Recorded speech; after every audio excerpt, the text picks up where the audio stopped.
Hello everyone, मेरा नाम doctor केवल गंगराड़े है। मैं as a consultant orthopaedic surgeon और sports injury specialist Bansal hospital में एज अ कंसल्टेंट वर्किंग हूँ। मैं आज एक बहुत ही कॉमन टॉपिक जो नी के लिगामेंट्स हैं उनके बारे में डिस्कस करना चाह रहा हूँ। यह बेसिक से मैं शुरुआत कर रहा हूँ। नी के मेनली 4 लिगामेंट्स होते हैं जो मेन नी को स्टेबिलिटी देने में काम करते हैं।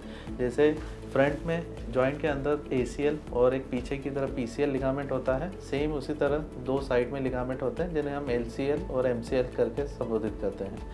साथ ही नी के जो घुटनों दोनों हड्डियों के बीच में एक मेनिस्कस या कुशन रहता है जो जॉइंट को स्टेबिलिटी देता है और साथ में ही एक कुशन इफेक्ट के लिए काम करता है। यह चारों और बाकी सारे लिगामेंट्स मिलकर नी को रोटेटरी यानी रोटेशनल स्टेबिलिटी और साथ में फ्रंट और बैक की स्टेबिलिटी देते हैं। नॉर्मली कुछ इंजरीज जैसे रोड एक्सीडेंट या फिर खेलते हुए प्लेइंग के समय ये लिगामेंट इंजर्ड होते हैं और ये लिगामेंट इंजर्ड होने पे कई तरह के सिम्टम्स दिखाई देते हैं। जैसे यदि ACL ठीक से काम नहीं कर रहा है तो पेशेंट को यह फील होता है कि मेरा जॉइंट अनस्टेबल होके पैर स्लिप ना हो जाए या फिर पैर घूम ना जाए। सेम उसी तरह यदि PCL डैमेज हो जाता है तो पेशेंट को कहीं ना कहीं एक पेन बना रहता है और धीरे धीरे पेन के कारण पेशेंट को चलने में दिक्कत आने लगती है। और यह लिगामेंट यदि साथ में काम नहीं कर रहे हैं, कभी कभी होता है कि एक साथ 2 या 3 लिगामेंट भी चोटिल हो जाते हैं। उस कंडीशन में पेशेंट को बहुत ही अनस्टेबिलिटी फील होने लगती है और वह रूटीन काम करने में जैसे सीढ़ियाँ फास्ट उतरना चढ़ना हो जाए या फिर अनइवन सरफेस पर चलना, उन सब में पेशेंट को दिक्कत आने लगती है। और इन जो कंडीशंस है इन लिगामेंट की इंजर्ड होने पर नॉर्मली हम सर्जरी रिकमेंड करते हैं। सो नॉर्मली हमारे पास जो पेशेंट्स जो 45 ईयर्स से कम एज के हैं उनमें हम सर्जरी रिकमेंड करते हैं, या फिर जो 45 ईयर्स से ज़्यादा के उम्र के पेशेंट होते हैं उनकी लाइफस्टाइल या उनकी एक्टिविटी या रूटीन रिक्वायरमेंट के हिसाब से सर्जरी रिकमेंड की जाती है।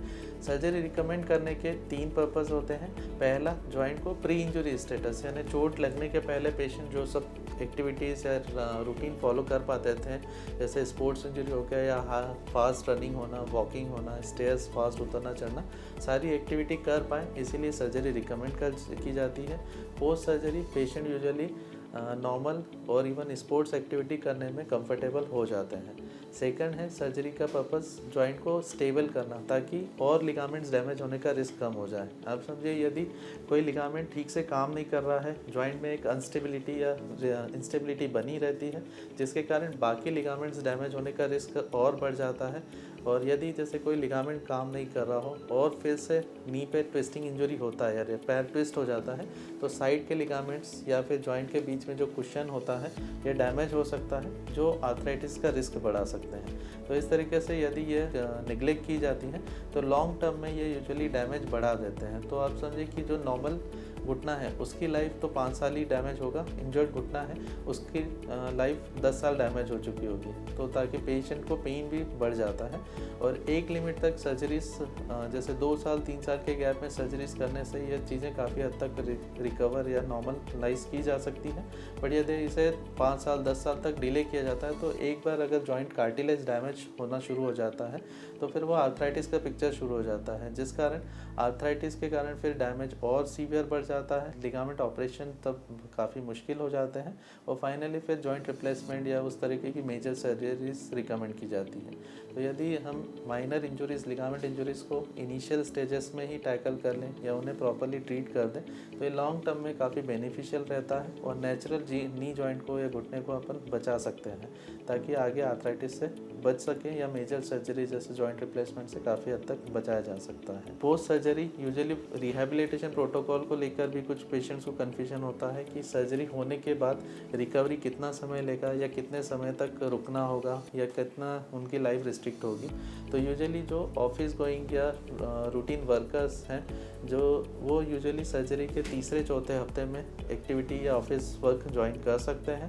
स्पोर्ट्स इंजरी के लिए थोड़ा सा समय लगता है, बट यदि वो regular follow up exercise protocol follow करते हैं तो यूजुअली पेशेंट 6 महीने के एंड तक स्पोर्ट्स एक्टिविटी करने में काफ़ी कंफर्टेबल हो जाते हैं। जो हमारा प्रोटोकॉल यूजुअली फॉलो किया जाता है उसमें इनिशियल पोस्ट सर्जरी 6 हफ्ते का प्रोटोकॉल रहता है। जैसे 2-2 हफ्ते में बेसिक एक्सरसाइज प्रोटोकॉल बढ़ते चले जाता है और उसके बाद 1-1 महीने के गैप से स्पोर्ट्स रिहेबिलिटेशन या स्पोर्ट्स एक ट्रेनिंग शुरू की जाती है।